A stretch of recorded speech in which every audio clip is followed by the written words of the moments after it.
Hello everyone! Good evening! Katatapos ko lang maligo. Galing ako sa trabaho. And pag-check ko sa ref, wala na akong pagkain. So, samahan niyo ako pumunta sa 7-Eleven para doon na mag-dinner. At sakto, bukas, yakin ako or night shift. So, bibili na rin ako ng baon ko for tomorrow's work. Mag-bike na lang ako para mabilis ako makarating. Gagamit ko ulit si Charles.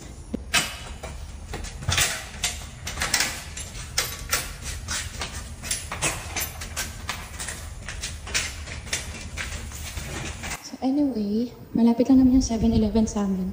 So, kung ano yung suit kong pambahay, t-shirt, tsaka shorts, yun na. Total, malapit lang naman yung 7-Eleven sa amin. Lalo na nakabike ako. So, 1 minute lang, nandun na ako.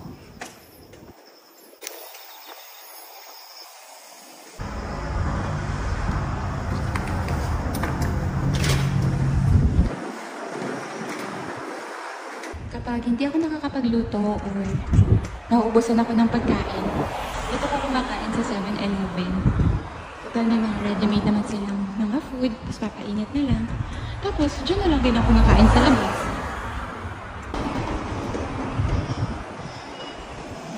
Papark na tayo.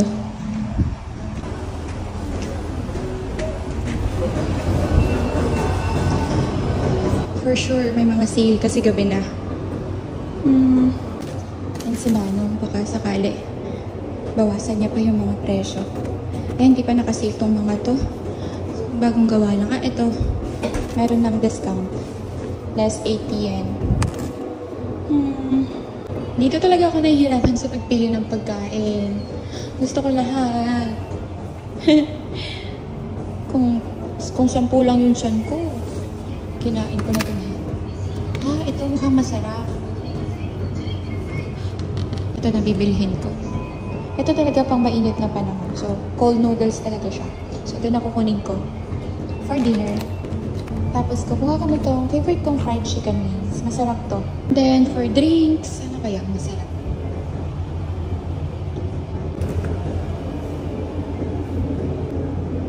Melon. Ito na lang sigurong melon latte. Daming ice cream. Gusto ko ng Daifuku. Wala. Hanap muna ako ng babaunin bukas. Siyempre, isa sa akin, isa sa kajuti ko ng gabi. So, yung kajuti ko bukas, hindi siya mahilig sa matamis. Pero nandito ako sa mga chocolate section. Ako muna. So, gusto ko tong KitKat. Tapos, Snickers. Siguro kakainin ko ngayon. Chiffon cake. Mura pa. Mas malaki pa siya. Kuha ko ng isa nito. Pero masarap to. Rice cake with mango and onion tofu cream. Bakit puro mango ngayon? Mango naman ngayon ang theme. Pero masarap to. Mango cream mushu. So, tayo isa. Ito favorite ko to. Eclair. Pero hindi mo na kukuhan. Tapos 2 kape. Baon ko bukas. Isa sa akin. Isa sa kajuti. Pinalo ko ng pancakes kasi may natitira pa doon chicken. So, alam niyo na yung lagi kong ginagawa na pinapalaman ko yung chicken dito sa pancake. Nagayashimasu. Ironay desu. Ato, nana chicken mo 1つ nagayashimasu. はい。Nainit ko na rin yung chicken wings. Ito na yung total ng pinamili ko. 3,472 yen.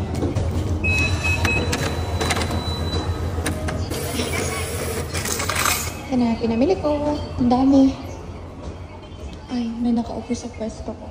Ay, meron din dun.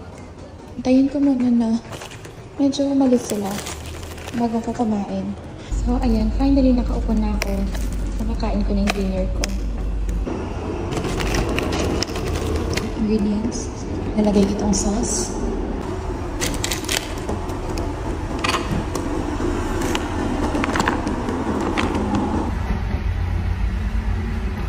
Taste test na tayo. Check.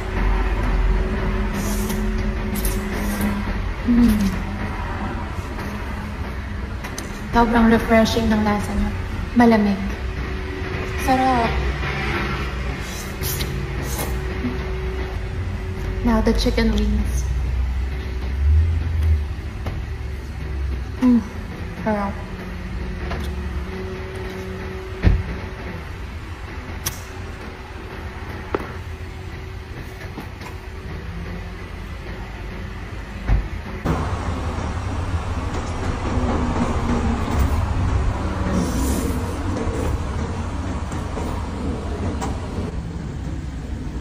Kanina pa siya nakatayo dyan. Siguro mga mag-20 minutes na. Hindi ko alam kung ano nangyayari sa kanya. Siya yung kaninang nakaupo dito. Nang inaantay ko na umalis siya. Akala ko, aalis na siya. Pero hindi, tumayo siya dyan sa gitna. Pero alam niyo ba kanina, nung tinanong ko siya kung pwede akong umupo dito. Kasi nga, di ba, nauna siyang nakaupo dito. Tapos susunod ako. Ay, di tinanong ko kung okay lang na maupo.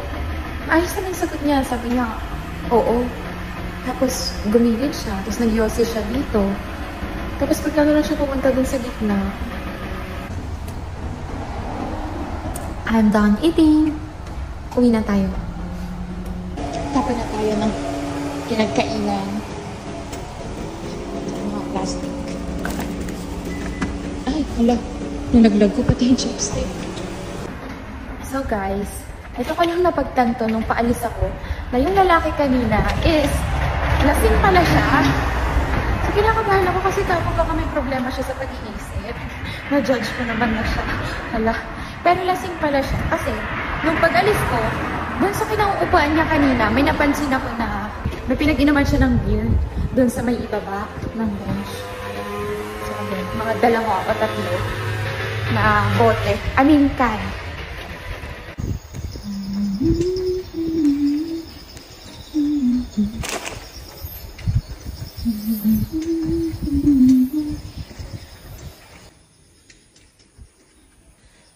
Ang hirap na pumadyak banda rito. Pataas na kasi siya.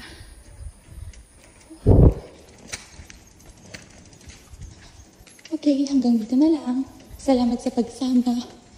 Bye!